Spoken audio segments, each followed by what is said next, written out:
Tribe, welcome back. We are in chapter 2 out of the book Out of This World by Neville Goddard. So chapter 2 is called Assumptions Becomes Facts. And before we get started right here, we're just jumping into this. Go back and watch chapter 1. And like I said before, really quick, is that I wanted to go through this book again. This is an excellent book, and I love Out of This World because I think Neville Goddard really kind of explains things differently than he does in other books. Now, he talks about the same stuff, of course, but he explains it a little bit different. And I love Out of This World. So I wanted to go through the book anyway, so I thought I would record it. So right now we're on chapter 2. So lo and behold, let's jump into this. Chapter 2 is called Assumptions Becomes Facts. And again, this is a one-take wonder, baby. So, and this chapter isn't too long. It's only about 5 pages. So let's get going. Let me put on my handy dandy glasses here because it's in the morning time and I got sleepy eye a little bit. I can't see. but anyway, excuse me, I kind of choked. This is going to be a comedy session when we go through these. When we go through these chapters, you're going to see the comedy in Chad. You're going to be like, no, Chad is actually kind of funny. I'll entertain you while we go through this. That way it's not boring. Okay, chapter 2, Assumptions Becomes Facts. Remember in chapter 1, Neville Goddard went into thinking fourth dimensionally. And let's get rocking. Men believe in the reality of external world because they do not know how to focus and condense their powers to penetrate its thin crust. And this book has only one purpose: the removing of the veil of the senses.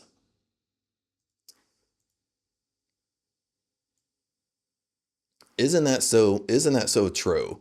And that kind of brings let me read this paragraph and I'll tell you what I was thinking. Let's get going. The purpose of this book has one purpose, okay? The removing of the veil of the senses and traveling into another world. Now, what is he talking about? Now, right now, he's really talking about our 3D world and our 4D world. Okay, now our 3D world is our present time, what we see right now, our circumstances, what we're going through. Okay, our 3D world has our 5 senses: see, hear, smell, taste, touch. That's our 3D world. Now, our 4D world is in our imagination. Okay, so that's what he's meaning. The whole purpose of this book is you learning to remove the veil of your senses. Okay, and traveling into another world, your 4D world. Your imagination, your imaginative world. Okay, that's really what he's talking about. To remove the veil of the senses, we do not employ great effort. The objective world vanishes by turning our attention away from it. And I love that. Now, in these books, he does bring up some vocabulary here. Like if you're new at this, it makes it a little bit confusing for you. So let me read this to you again. To remove the veil of the senses, we do not employ great effort. Okay, remember, anything you want is effortlessly. Okay, there's no effort, there's no force. Okay, just let it come to you, let it go. What you want, listen, and manifesting 101, even if you don't want to call it manifesting. Okay, what you want, your job, your only job is to know what you want. Okay, to know what you want and pretend you have it. Okay, and I hate to use that word pretend. Act as if you live in the end. You already have it. Who are you being in that moment? You have to understand, you want to be wealthy. You are wealthy right now today. So act like it. Okay. And you carry yourself like it all day long. We'll get more into that, but I just want to let you know, okay, what you want, there's no effort. There's no force. You don't have to force things to happen. Okay. You trying to force stuff to happen is actually repelling it from you. Okay, then he says the objective world vanishes. What does he mean by the objective world? That's your 3D world again. Okay, and it's a lot of these old school books, you notice that is they go, rather than staying with one terminology, rather than calling something one thing, you'll go through a chapter and they literally have like 4 or 5 different terms for the same meaning, which makes it a little bit confusing if you're new at this material. Okay. So one of the things I wanted to point out to you when Neville Goddard says removing the veil of your senses, is because we're trapped by our senses. Okay, just like, listen to this, okay? I'm going to give you more of an esoteric view. This is an esoteric view of the Bible. When Jesus came and Jesus died on a cross, okay, what did that represent? I'm going to quiz you right now. Okay, what was the real truth? Okay, when Jesus died on the cross, there's a couple things really fast I'm going to share with you. One, the truth was when Jesus came, the truth is that you and God are one. God is inside you. Okay, you and God are not separate. You see, in the Old Testament, you and God was separate. You have to understand that. In the New Testament, Jesus came to tell everybody, to preach to everybody that you and God are one. You and God are together. Okay. The second thing is when Jesus died, he broke the veil. You understand? He broke the veil that you and God are separate. Remember, in the Old Testament, you and God were separate because you did sacrifices. You sacrificed sheep, and the blood represented a sacrifice. Okay, when Jesus came, he broke that veil. He broke everything, became one. You understand what I'm saying? Okay, so in lots of times when people want to keep we can talk about the Old Testament as history, but lots of times people want to throw verses out of the Old Testament when that's what it really means. The Old Testament is new, okay? The Old Testament is old, okay? It's old information, okay? We don't go by the Old Testament anymore. We go by the New Testament because when Jesus came, he broke the veil. He broke the veil. Everything's out of the New Testament now. I just that's what it came to me when I thought about that. So I thought I would share it with you. Okay. So when Neville's saying it's learning to remove the veil of your senses. It's learning to ignore your senses, basically ignore what's going on around you, ignore your 3D world, ignore your circumstances. And the main thing to pay attention to is your imagination, your 4D world. What are you thinking? What are you thinking about? Okay, that's what he's saying. Okay, now, lo and behold, that was a long explanation in the first paragraph. Let's move on. We have only to concentrate on the state desired in order to mentally see it, but to give it reality so that it will become an objective fact. He's using the word objective again. What he means by objective fact is that you can see it in your 3D world. You can see it in your present moment. We must focus attention upon the invisible state until it has the feeling of reality. When through concentrated attention, our desire appears to possess the distinctness and the feeling of reality, we have given it the right to become visible, concrete fact. He's talking about imagination creates reality. He's talking about when you go inside your imagination, it's so you're making the scene, what you're thinking about, what you're seeing, what you're doing inside your imagination. You're making it so real. It's like you're really doing it.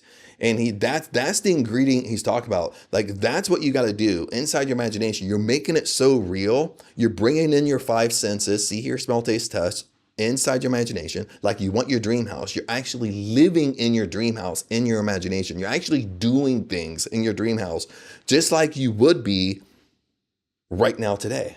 Would you be throwing parties? Would you have a pool? Would you have pool parties? Would you have birthday parties? Would you have family gatherings? What would you be doing? That's the stuff you bring inside your imagination, because that's the stuff that makes it so powerful. You understand that? That's the stuff that makes it so real. And that's what he's talking about.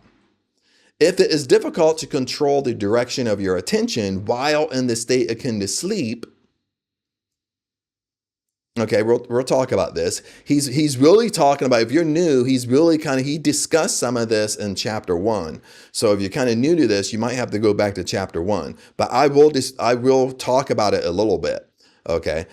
If it is difficult to control the direction of your attention while in a state akin to sleep, what he's talking about is when you go inside your imagination, okay, it's hard to focus on what you want. Your mind sometimes our mind is all over the place. You're trying to go inside your imagination about your dream house, but you're thinking about what you got to do tomorrow for work. You understand what I'm saying? Like your attention is all over. That's what he's talking about.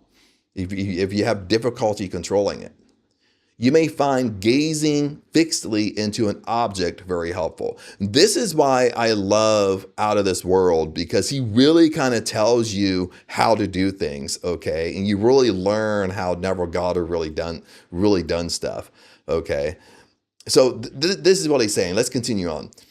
If it is difficult to control the direction of your attention while in a state akin to sleep, you may find gazing fixedly into an object very helpful. Do not look at its surface, but into and beyond any plane object, such as a wall, a carpet, or any other object which possesses depth.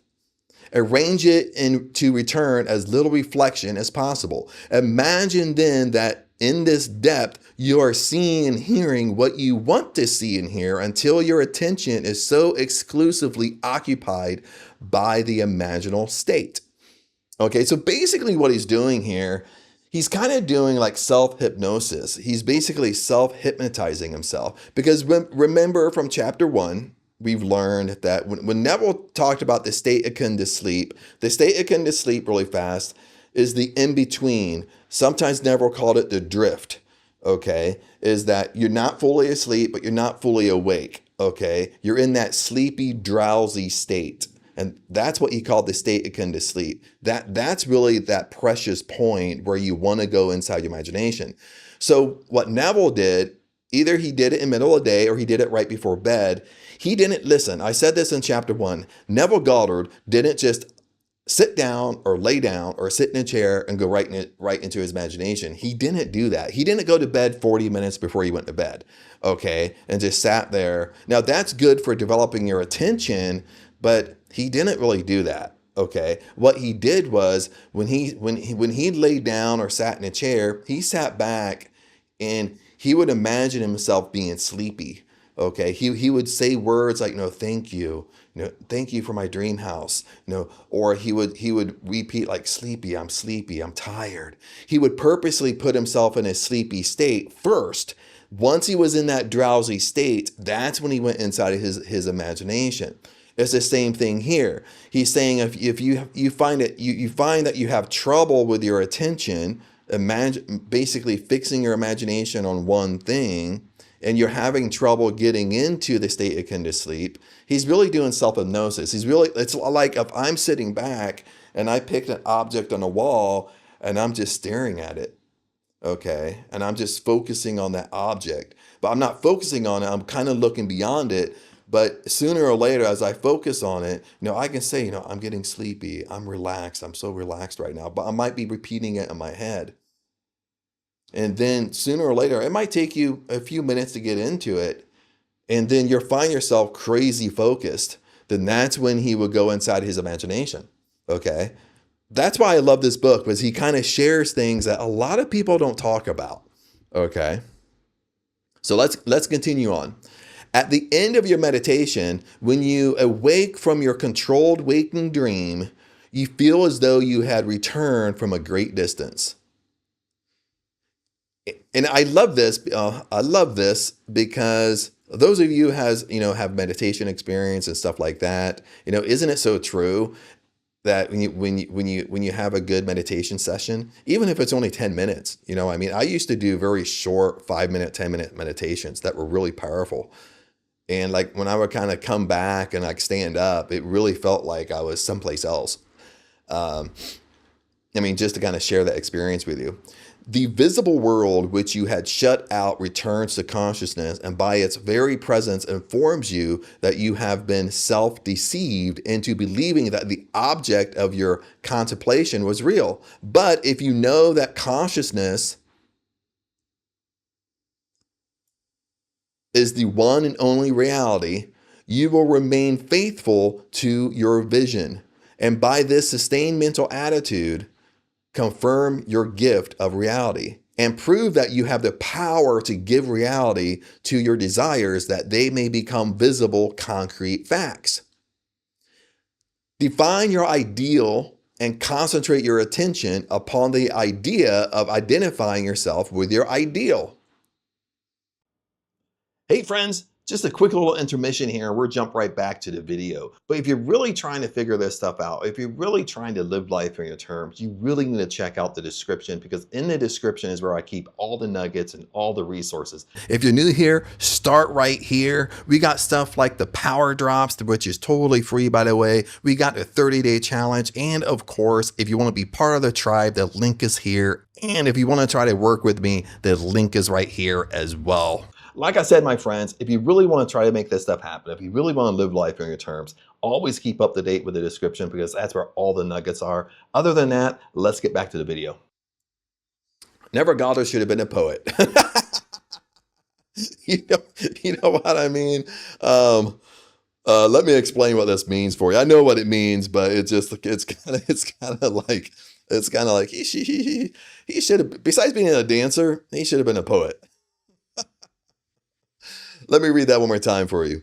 Define your ideal and concentrate your attention upon the idea of identifying yourself with your ideal. What is he talking about here? He's basically saying, define your attention, define what you want, figure out what you want. That's the first step. You knowing exactly what you want. Okay, you want your dream life? What exactly would that look like?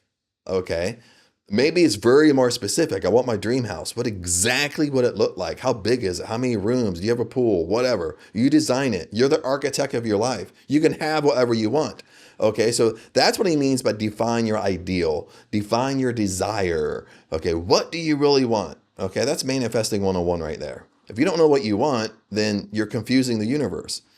That's why he says define your ideal, define what you want, and then concentrate your attention upon the idea of identifying yourself with the ideal. Meaning you go inside your imagination, you live in the yin, you already have what you want. You're living the life you're already today living your dream life inside your imagination. Okay, it could be something as simple as, right now I'm in Surin, Thailand. This isn't my house. This is Ang's house. And we're up here. We've been up here for like 8 months, taking care of her dad. Her dad wasn't doing very good and stuff like that. So I don't want to go down the whole rabbit hole with that. But it's like, I can wake up in my 3D world, and as I'm walking through her house, walking in the kitchen, in my imagination, I'm walking into my dream house. I'm walking into the kitchen in my dream house, or I'm walking in the kitchen in my house. You know what I mean? It's focusing your attention on doing those things. When Neville Goddard was trained by Abdullah, when Neville Goddard told examples, okay, his examples was rather very, very simple. Okay, it was literally like when Neville wanted to travel to Barbados during the Great Depression. He was broke because he was a dancer. Nobody wanted to hire a dancer during the Great Depression. He had no money to travel from New York to Barbados. Now, I know I'm talking fast, but I want to get through this. What did Abdullah tell him? Do you know? Abdullah told him, well, when you walk the streets of New York, pretend you're walking the streets of Barbados. When you lay down at night in your bed in New York, pretend that you're laying in your bed and going to sleep in Barbados. This is simple stuff, but we're overcomplicating it. Okay. So define your ideal, concentrate your attention upon the idea of identifying yourself with your ideal. Assume the feeling of being it. This is the law of being. Listen, assume the feeling of being it. If you want to be wealthy, you are wealthy right now, so be wealthy, act wealthy, make decisions as if you're wealthy. You see, the secret is you're making decisions as if you're already that most successful version of you. That's the separation. The reason why this stuff isn't working for you, only in my opinion, is because in your 3D world, you're still making decisions as your old self. You're still making decisions as your old self that's keeping you stuck. Okay, when we're talking about money and wealth, put it this way, you're still making decisions from that poverty mindset, scarcity mindset. You're not making decisions from you're wealthy. There's a difference, okay? That's why you stay in poverty, because you keep on making poverty decisions. You want to get out of poverty, you need to start making wealthy decisions, okay? What decisions would you be making if you were wealthy right now today? You have to ask yourself these questions. This is the same thing I do. What would the most successful version of Chad do in this situation? And you're fine when you ask yourself this. You will really find that at least half the time, at least 50% of the time, you can answer it very fast. And if you can answer it very fast, do it. Okay. So assume the feeling of being it, the feeling that would be yours, were you already already the embodiment of your ideal. Okay, ideal means your desire. You already have what you want. Then live and act upon this conviction. Listen, he said, then live. Listen, he goes deeper here. That's why I love this book. He doesn't go deep like this in every book. Listen, then live and act upon this conviction. He's combining both things. He's combining the imagination, but then he's saying in your 3D world, then live and act upon this conviction. Live and act like you already have what you want. That's what he's saying. Listen, this assumption, though denied by your senses, if persisted in, will become a fact. This chapter might take a while to go through because he has so much in these paragraphs. Listen, this assumption, though denied by the senses, your 5 senses, if persisted in, will become a fact. Why is this true? Listen, what is the law of assumption real quick? Like the law of assumption is what you assume to be true has to happen to you. Whatever it is, whatever you assume to be true for you right now today has to happen to you in your 3D world. This is why Neville Goddard says, this assumption, though denied by the senses, if you persist in it, what Neville Goddard is saying, if you persist in thinking that I can have my dream house, one day you're going to wake up and you're going to believe that you can have your dream house. And once you believe you can really have it, it's going to come to you. Because what you assume to be true for you has to happen to you. It has to be proven to you. That's the whole law of assumption right there. You will know when you have succeeded in fixing, okay, this is awesome stuff here. This is like this is kind of answers the question, how do I know I'm doing this stuff right? How do I know if I influence my subconscious mind, Chad? How do I know? I don't know. He answers this question. He just isn't saying the question. Okay. And I'll change over to green. I'm having fun with this book. Early in the morning. You will know when you have succeeded in fixing the desired state in consciousness by simply looking mentally at the people you know. In dialogues with yourself, you are less inhibited and more sincere than in actual conversations with others. Therefore, the opportunity for self-analysis arises when you are surprised by your mental conversations with others. Okay, now he's saying you're having mental conversations. You're inside your imagination, okay, having conversations with people. Okay, we all do this, okay? But we honestly do it on the negative side, okay? Like, for example, I'm guilty of this in the past, and you may be guilty of it too. If you have a job right now, have you ever, you're sitting at home, it's Sunday night, you start thinking about work, and you go right in your imagination, and you start having imaginary arguments with your boss. That's what Neville Goddard is saying. Like, you know you're shifting, you know it's working when you start being aware of your mental conversations, you talking to people in your imagination, and that dialogue changes. It changes from negative to positive. That's what he's talking about. That you're noticing that you're shifting. Listen, if you see them as you formerly saw them, you have not changed your concept of self. Holy crap, right here. This is the meat and potatoes. Listen, if you see them as you formerly saw them, sorry, plus the mic's right up here, and I don't have no water here. If you see them as you formerly saw them, you have not changed your concept of self. For all changes of concepts of self result in a changed relationship with the world. Okay, so he's digging a little bit deeper here. And what he's meaning here is, let's say, now Neville Goddard always uses this example, is let's say you have a friend that's unemployed. And what he's saying is if you still, in your imagination, if you still see them unemployed, you have not changed. You have not changed the concept of yourself. Okay, because you still see them as how they are right now. So you have not changed. But the whole point is how we should see them is they already have a job, they're already employed, they make twice as much money. He's saying if you could naturally go in, you start naturally seeing people at the state they should be, you've changed your concept of self. I'll give you another example. Okay. Okay. This kind of hits home more today in our current world is you have an alcoholic in a family. You have somebody that abuses drugs. They're a drug addict. You know what I mean? And how do you see them? Do you still see them as an alcoholic, or do you see them as they don't struggle with it no more? They have a job. They got their life put together. How do you see them? If you still see them in their original state right now, you have not changed. That's what Neville Goddard is saying. Listen, in your meditation, allow others to see you as they would see you were this new concept of self a concrete fact.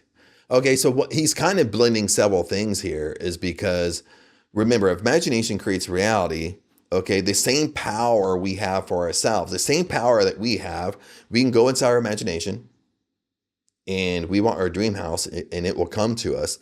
That same power, we have the same power to help other people. That's what Neville Goddard is saying. Okay, that's why he's blending it in here.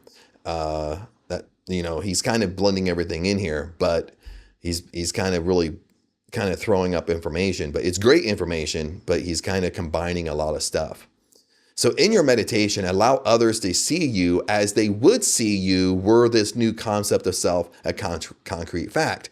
Like if you want to be wealthy inside your imagination, other people see you as wealthy. They don't see you at your original state. They see you already in possession of what you want. That's what he's saying. You always seem to others an embodiment of your ideal you inspire. Therefore, in meditation, when you contemplate others, you must be seen by them mentally as you would be seen by them physically were your concept of self an objective fact. So he explained it a little bit weird, but it's just what I said. Is in your imagination, because Neville Goddard said when you go in your imagination, always bring people inside your imagination that you really respect, maybe parents or siblings, best friends, a significant other, and you're having conversations with them. So what he's saying is inside your imagination, if you want to be wealthy, they see you as wealthy. Okay, if you have your dream car, they see you already having your dream car, or they're congratulating you that you have your dream car, that you changed your life. You know what I mean? So they see you like that in your imagination as if it was going on right now in your 3D world. That's what he's saying. That is in meditation, you imagine that they see you expressing that which you desire to be. If you assume that you are what you want to be, your desire is fulfilled. Isn't it so true? Now, I wish this highlighter would work. Besides just drawing a great big line, like I'm canceling it off. Listen, if you assume that you are what you want to be, your desire is fulfilled. That's the secret. Okay, I said that before. And in the fulfillment, all longing is neutralized. You cannot continue desiring what you have already realized. Your desire is not something you labor to fulfill. Now this, he's kind of going into kind of how long to do it. You know, he's not doing the same desire every single night. Okay. I mean, he is in a way until you get good at it, but he's also saying you don't just keep on laboring over the same thing. Okay. It's almost like once it's fulfilled, once you saw you do it, you have to let it go, have to let it be. Your only job is to act as if, be the person you want to be right now today. You have your dream house, you have it right now. How would you be? You have your dream car, the same thing. You're wealthy, the same thing. You have your dream career, the same thing. You have your dream career right now today. So how would you be? How would you be carrying yourself? What would you be doing? All that stuff. Okay. So I'll reread it because it's really powerful. Listen, you cannot continue desiring what you have already realized. Your desire is not something you labor to fulfill. Remember in the beginning of the chapter, he said everything is effortlessly. It takes no effort. It's not labor. Okay, you're not forcing yourself to do this stuff. Okay, force negates. You have to understand any type of force, any type of manipulation, no matter how we disguise it, negates. It is recognizing something you already possess. It is assuming the feeling of being that which you desire to be. Believing and being are one. Now he's connecting it. Believing and being are one. Okay, you believe that you can have what you want, but at the same time, you're being it. You have it. So he's combining them.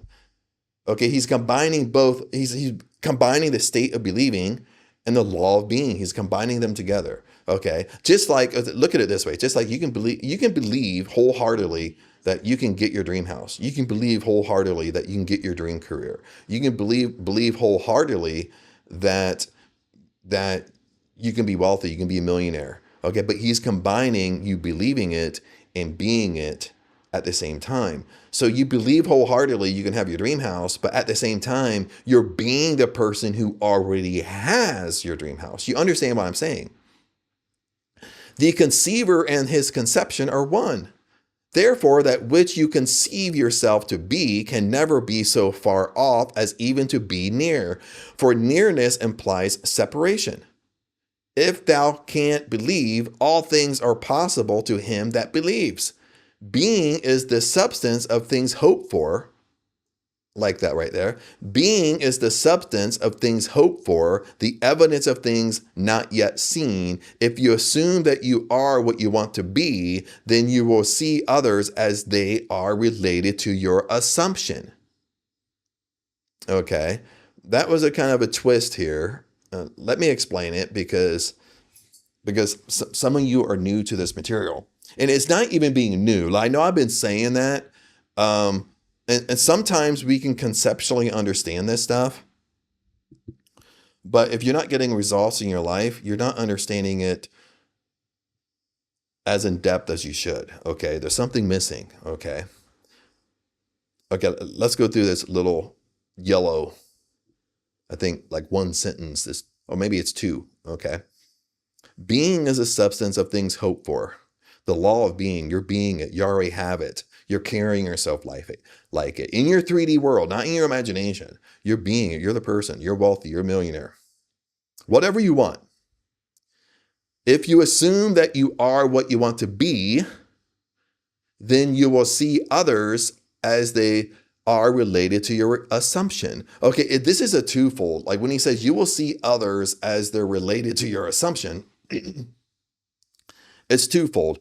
It's kind of meaning, he's bringing two things in. He's kind of meaning like if you're wealthy right now, if you're a millionaire, you want to be a millionaire, you are a millionaire right now, so be it right now. And the more you carry yourself in that state, okay, the faster things come to you. But what he's saying is, as you go with other people, being around family, friends, your best friends, significant others, you're going to relate to them as if you are wealthy. I'm just giving you an example if you want to be wealthy. Or you're going to relate to them as if you already have your dream house. Okay, you're going to see them differently. But the opposite is true too.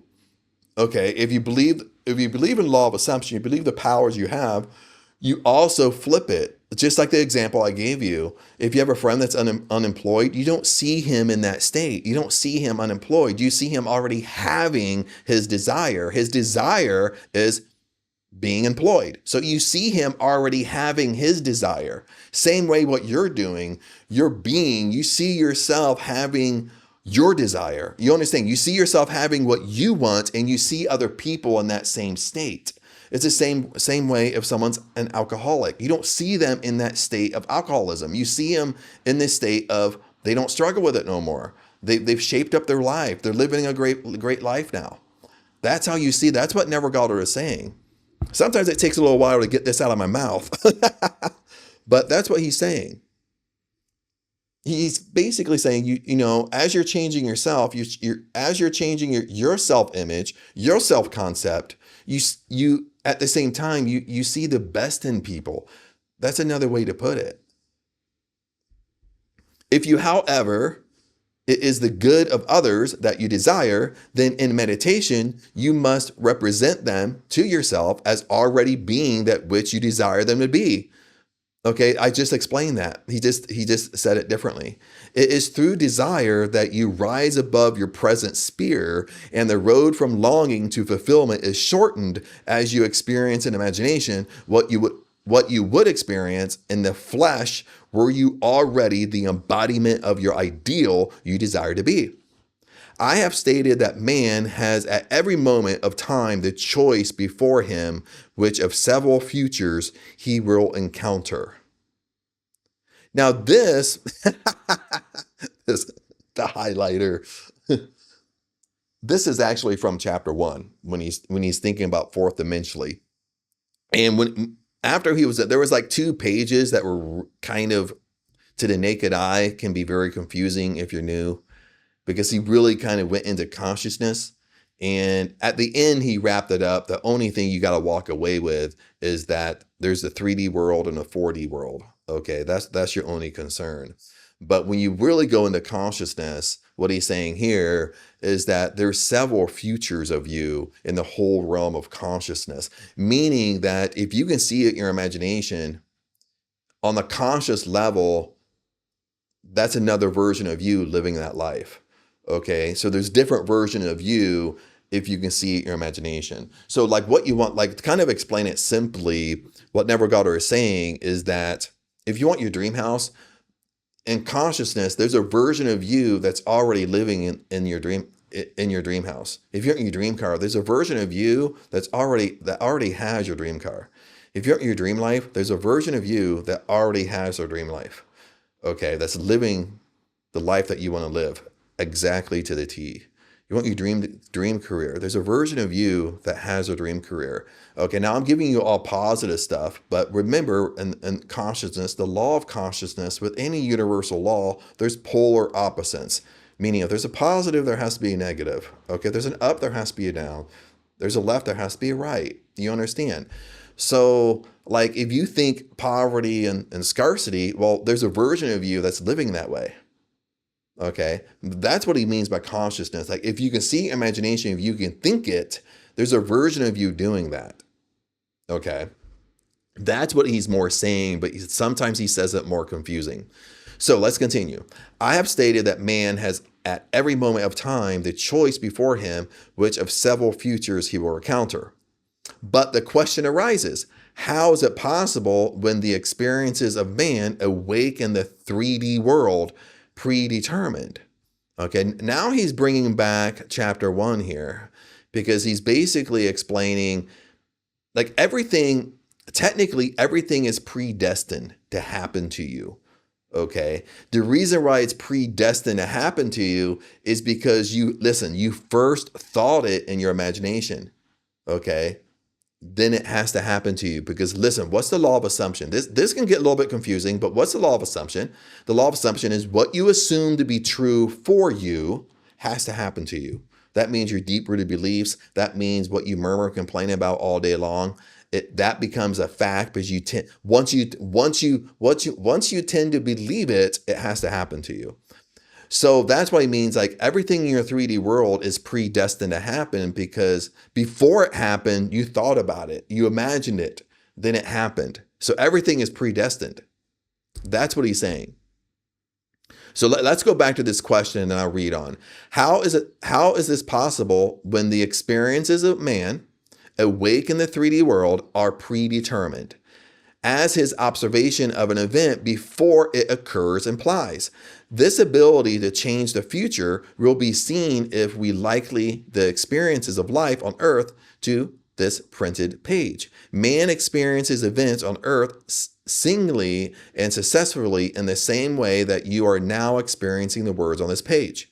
Imagine that every word on this page represents a single sensory impression. To get the context to understand by meaning, you focus your vision on the first word in the upper left-hand corner and then move your focus across the page from left to right, letting it fall on the words singly and successfully.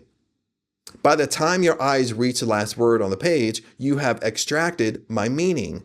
Suppose, however, on looking at the page, with all the printed words thereon equally present, you decide to rearrange them.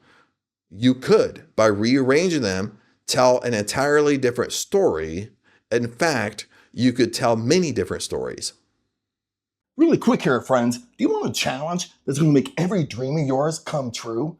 You see, my friends, the issue is when you start trying to live life on your terms, You're doing everything right. See, that's the problem. That's how you feel. You're trying your hardest, but nothing is changing. Now, in the challenge, there's no fluff, there's no hype. It's just real transformation delivered daily. We are going to the core. We are going to the root cause why things are not working for you. All you got to do is go to the description, click see more. Everything will pop up and you will see the 30-day breakthrough challenge. Click the link and it will take you right over to that. He's kind of giving a weird example, but let's continue. I know where he's going with this, but let's continue. A dream is nothing more than uncontrolled fourth dimensional thinking. I'll repeat that for you. A dream, when you're dreaming, you're imagining, is nothing more than an uncontrolled 4D thinking, or the rearrangement of both the past and the future sensory impressions.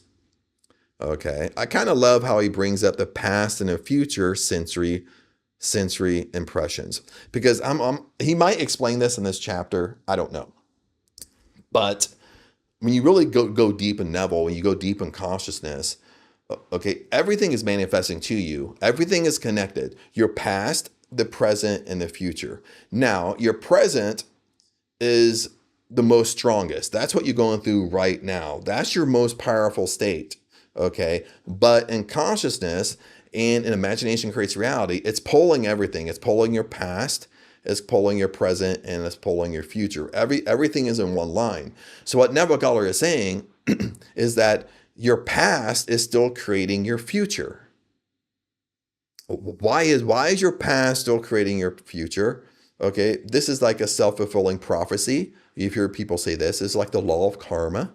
Your past still creates your future. The reason why is because Neville knew in your present moment, you're still thinking about your circumstances of the past. You're still thinking about those negative experiences you have that's occurred to you, done to you in the past. You still think about them in your imagination like it just happened to you.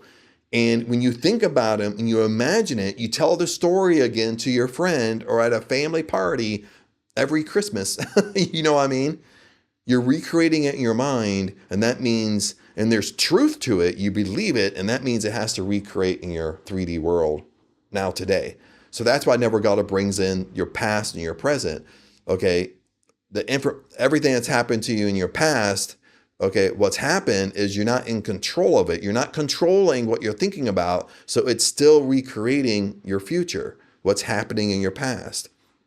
Hopefully that makes sense. If not, you can comment below. So let's continue on.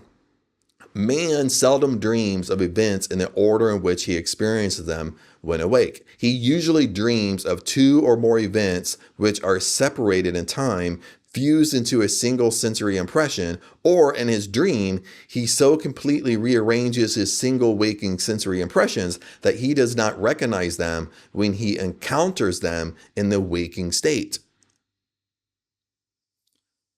So lots of times, this is what's going on with us kind of down at the bottom, is that, you know, we're dreaming it, we're imagining it, but we're not really aware of what's going on, but we don't recognize, we're not kind of putting two and two together. We're not recognizing that this is happening to me, but I imagined it 6 months ago. You know, we're not putting two and two together. We're not seeing it, or it's very similar to what we imagine, but we're not seeing the similarities. Okay, that's kind of how he's explaining it. For example, I dreamed that I delivered a package to the restaurant in my apartment building. The hostess said to me, "You can't leave that here. You can't leave that there." Whereupon the elevator operator gave me a few letters, and as I thanked him for them, he in turn thanked me. At this point, the night elevator operator appeared and waved a greeting to me.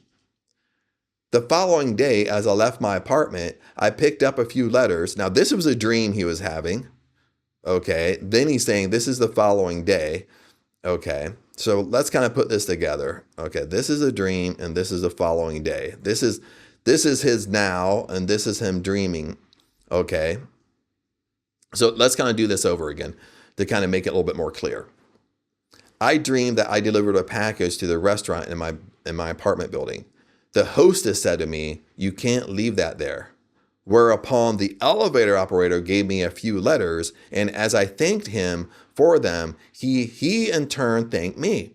At this point, the night elevator operator appeared and waved a greeting to me. The following day, as I left my apartment, I picked up a few letters which had been placed at my door. On the way down, I gave the day elevator operator a tip and thanked him for taking care of my mail, whereupon he thanked me for the tip. On my return home that day, I overheard a doorman say to a delivery man, you can't leave that there." As I was about to take the elevator up to the apartment, I was attracted by a familiar face in the restaurant, and as I looked in, the hostess greeted me with a smile.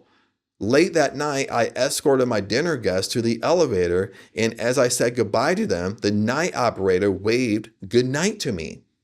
Okay, so what he's saying, like in his dream, he's dreamed this, okay, and then it happened, but it didn't. It kind of you like you know how we dream and it kind of skips around, but everything's happening what he dreamed about.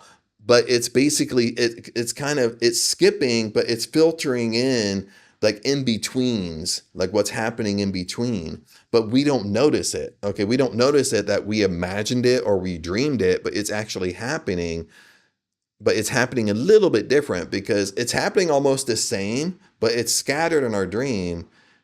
Then in real life in our 3D, things are they're saying the exact same thing. The exact same things are happening, but they're scattered. But then it's almost like a movie. You know, the scenes, there's different scenes going on, different dialogue going on in between. So that's why we don't take notice of it. By simply rearranging a few of the single sensory impressions I was destined to encounter, and by fusing two or more of them into single sensory impressions, I constructed a dream which differed quite a bit from my waking experience. When we have learned to control the movements of our attention in the 4D world, we shall be able to consciously create circumstances in the 3D world. So now he's going back to his imagination. He's kind of explaining imagination creates reality. Now he's saying that if we control it, because before, remember, he kind of was going on with like if we don't control it, like wherever he said it up here. Yeah, right here. He's kind of explaining like all this was an example of if we don't control our 4D world, if we don't control what we're thinking about and imagining, okay. But then down here, he's saying, what if, okay, we do control it? We do control our imagination. We do control what we're thinking about. Our thoughts aren't just all over the place. We're in control, okay? When we have learned to control the movements of our attention in the 4D world, we shall be able to consciously create circumstances in our 3D world. We learn this control through the waking dream. Now, what he means by a waking dream is you're awake. Either you do a short meditation, but you're awake. Even if you lay down and you're going to sleep, when you're in your imagination, you're in between, you're in the state akin to sleep, but you're not fully asleep, but you're not fully awake. You're in this drowsy state. That's what he means a waking dream is you're not fully asleep. Okay. So when you're not fully asleep, you're in control of what you're thinking about, what you're imagining. So we learn this control through the waking dream where our attention can be maintained without effort. For attention minus effort is the indispensable to changing the future. So now again, he brings up the whole thing, doing this without effort. Then he says, for the attention minus the effort is the key to changing your future. Nothing takes effort. Nothing. Okay. Effort, the reason why without effort is the key to changing your future is because he knew force negates. Okay. Once you try to force something to happen, it negates. Okay. Once you try to force something in your imagination, it negates from you. Okay. Everything you do is without effort. This is what I said in my other videos, and I'll bring it up right now.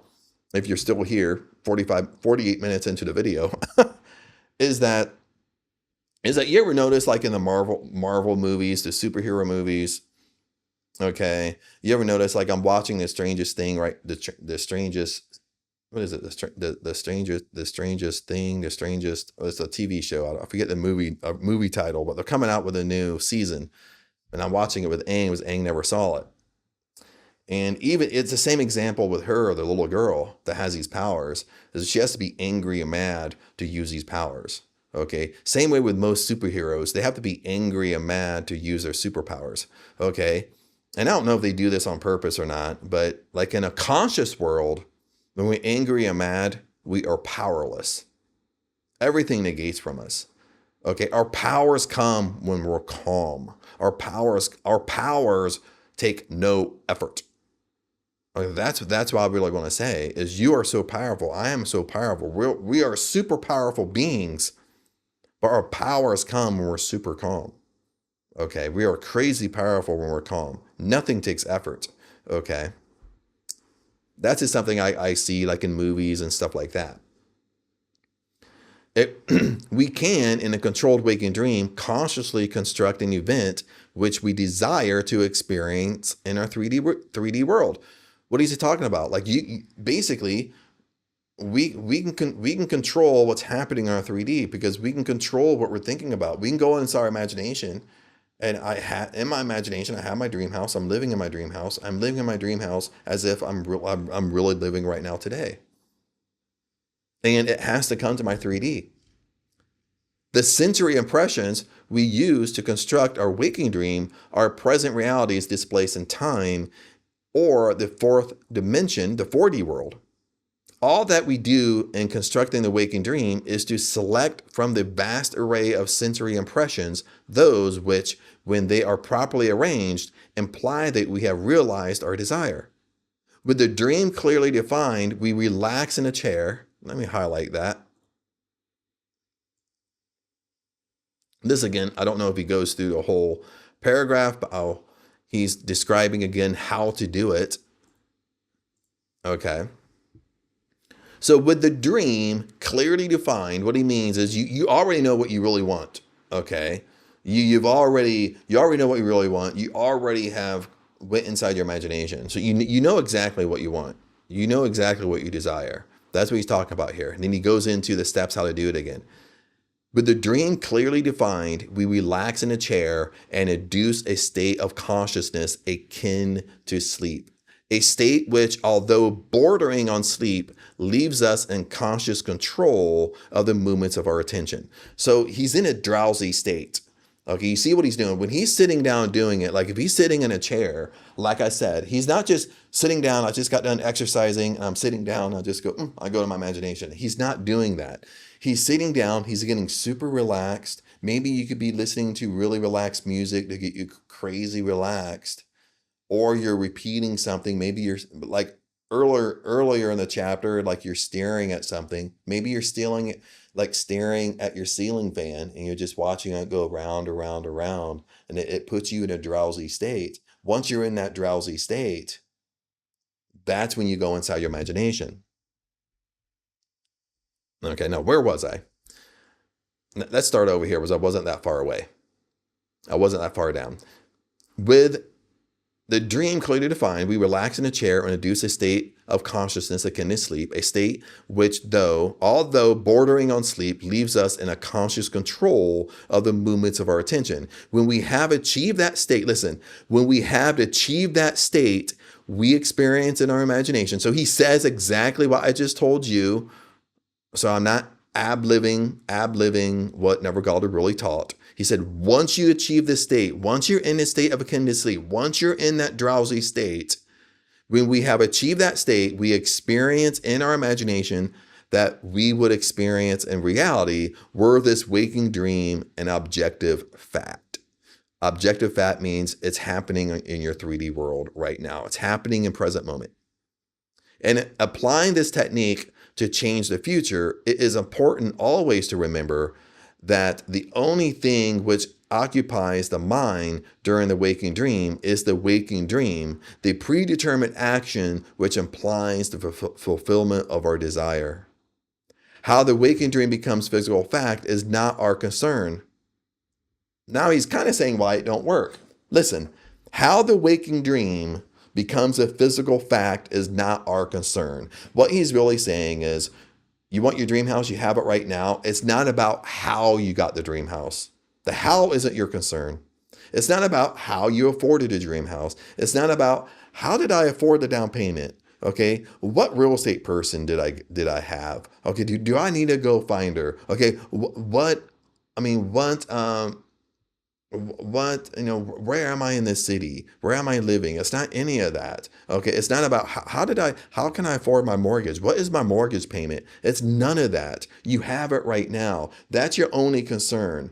Okay, your only job, my only job, you go straight to the end. You have what you want. You have, in this example, your dream house. You have your dream house and you live there. You dwell there. You live in the end. You already have what you want. And you carry yourself like it. You don't concern how you got it. You don't look for the how. And looking for the how, this is kind of, it's easy to explain, but this is the road people goes down. They try to figure out, like, what can I do to speed it up? What can I do to speed up what I really want? You can do nothing. In the idea of consciousness, you can do nothing. When you try to speed it up, again, you're forcing it, and force negates. You repel everything from you. You slow it down. Okay. So, how the waking dream becomes a physical fact is not our concern. Our acceptance of the waking dream as physical reality wills the means toward its fulfillment. Let me again lay the foundation of changing the future, which is nothing more than a controlled waking dream. What are you saying? We want to change our future. Okay, meaning that, you want what you want. You want to live life your terms. You want your dream life. What does that look like? What do you want? Okay, you can change it. That's what he's saying. You can have what you want. You can have anything you want. That's a power that we have. You can have anything that you want. So, number one is define your objective, your desire. What do you really want? Know definitely what you want. Number two, construct an event which you believe you will encounter following the fulfillment of your desire, like in your imagination. Okay, if you want your dream house, in your imagination, you know how big your dream house is. Is it 5,000 square feet? How many rooms? Is it 2 floors? Do you have a swimming pool? You're constructing everything exactly what you want in your imagination. So that's why he says, construct an event which you believe you will encounter following the fulfillment of your desire. Something which will have the action of self-predominant. An event which implies the fulfillment of your desire. Basically, he's doing an event like if you have your dream house, maybe you're having a party, a birthday party, a family gathering in your dream house, something that would truly happen, what you would truly do if you have your dream house. Okay, that's what he's talking about. Step 3, and this is the end of the chapter as well. Immobilize the physical body and induce a state of consciousness akin to sleep. Then mentally feel yourself right into the proposed action, imagining all the while that you are actually performing the action here and now, so that you experience in imagination what you would experience in flesh were you now to realize your goal. Okay, I'm not going to explain this because I've been explaining it throughout this whole chapter. Okay.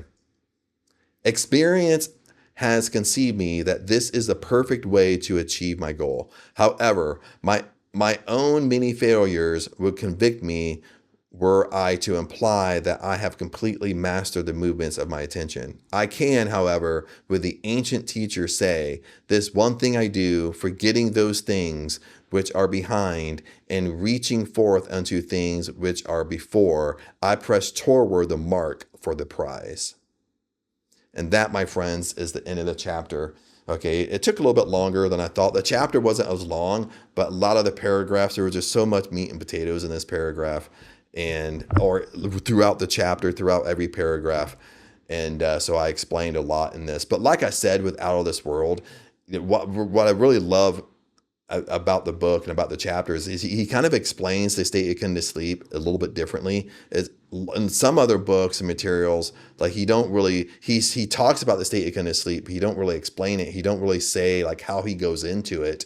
He, like I said, he's not just sitting down and going straight into his imagination. He's purposely making himself tired and drowsy. Okay, either like nowadays, whatever it takes to get you drowsy. Is it looking at something, looking at a ceiling fan? Is it repeating something over and like, I'm sleepy, I'm tired, I'm so relaxed right now, or thank you, you're doing a gratitude, and it kind of gets you drowsy, like you're just super relaxed. Like we've done this before where you're just sitting, you're so relaxed that you don't want to flip and move. Okay. You're hitting that drowsy state, that state akin to sleep. You're not asleep, you're not fully awake, you're just crazy relaxed. And that's when, once he hits that moment, that's when he goes inside his imagination. Okay. That's when he does the whole exercise. Then he stays in that attention either until he falls asleep, or if he's doing a short meditation, he stays in that attention until he feels like getting back up. Okay. And continue on with the day. Okay. Makes sense. And sometimes for me, when I've done like meditations, I've taken my phone and, I'll set a timer on my phone. That way I'm not worried what time it is. Sometimes when I used to do this in the past, sometimes I could sit there in a meditative state for like 30, 40 minutes and it felt like 10 minutes. You know what I mean? Once you kind of got good at this. And so I would just set a timer on my phone, because if it's in the middle of the day, that way my mind is completely relaxed. I don't have to worry about what time it is. Okay, if I'm under any type of time constraint, you know what I'm saying? So I would set the timer for 10 minutes, 5 minutes, 10 minutes, 15 minutes. You don't have to worry about it. Then your whole focus is getting into the state akin to sleep. Once you get there, once you get drowsy, once you get crazy relaxed, that's when you start imagining. You have your imaginal scene, and you just keep your attention on the imaginal scene. You just loop it until the timer goes off. Okay, that's what I used to do, and I'm kind of actually thinking about still doing, kind of going back to that because it's so powerful. Okay, I think kind of doing a more of a meditation like in the beginning is more powerful than trying to do it when you go to sleep, because most of us are in bad habits when we go to bed. Usually we go to bed right when we're going to crash. Like right when my head hits the pillow, I'm already asleep. I'm not in a state akin to sleep. I'm already asleep. You know what I mean? Or we're watching TV, we're watching our phones and stuff like that. Then we end up going to sleep. Okay. So lots of times when I do a meditation and I get myself drowsy, I'm in 100% control of my thoughts. I'm not too sleepy. Okay. But anyway, tribe, I don't want to go on and on. If you have questions about this, comment below, of course. I love to hear your thoughts. I try to answer all the comments. But anyway, remember, I love you guys, and I'll see you in chapter 3. What is chapter 3, by the way? Chapter 3 is power of imagination. So now he's kind of moving into imagination, probably really expand on the imagination now, kind of go deeper into it. But anyway, other than that, I'll see you in chapter 3.